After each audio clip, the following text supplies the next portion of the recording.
ఆయన వెనుకబడిన వర్గాల గొంతును వినిపించారు మొదటి నుండి కూడా.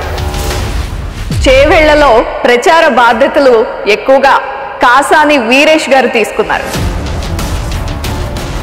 కాసాని జ్ఞానేశ్వర్ గారి నామినేషన్ రిజెక్ట్ చేయించడానికి ఎందుకు విశ్వ ప్రయత్నాలు జరిగాయి? ఎవరి ప్రయత్నాలు చేశారు? మాక్సిమం వాళ్ళు ట్రై చేశారు. ఎందుకంటే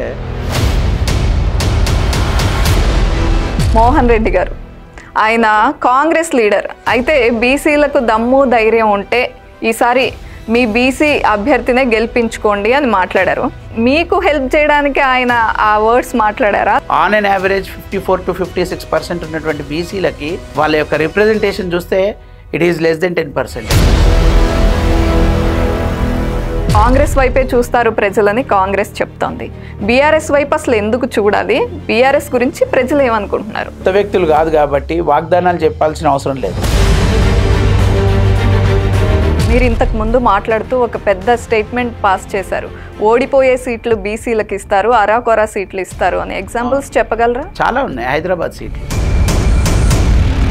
దాన్ని లీడ్ చేస్తారు కాబట్టి వాళ్ళు చేస్తారు. కానీ చేవెళ్ల రాజకీయం బీసీల చుట్టూ తిరుగుతుంది అని ఒకవైపు అంటే, ఇంకోవైపు కాదు భూముల చుట్టూ తిరుగుతుంది అనే టాక్ వినిపిస్తోంది.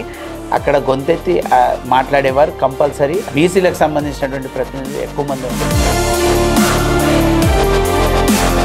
ఒకసారి ఎంపీగా పనిచేసినటువంటి విశ్వేశ్వర్ రెడ్డి గారికి కాకుండా, అధికార పార్టీలో ఉన్న రంజిత్ రెడ్డి గారికి కాకుండా కాసాని జ్ఞానేశ్వర్ గారికి ఓటు ఎందుకయ్యా? పేద ప్రజలు ఖచ్చితంగా ఇంత చిన్న బాధపడ్డా కూడా ఆయన తట్టుకోలేడు. కాబట్టి వాళ్ళ యొక్క గొంతై మాట్లాడాలి అని అంటే ఖచ్చితంగా ఆయనకు ఓటేయాలి.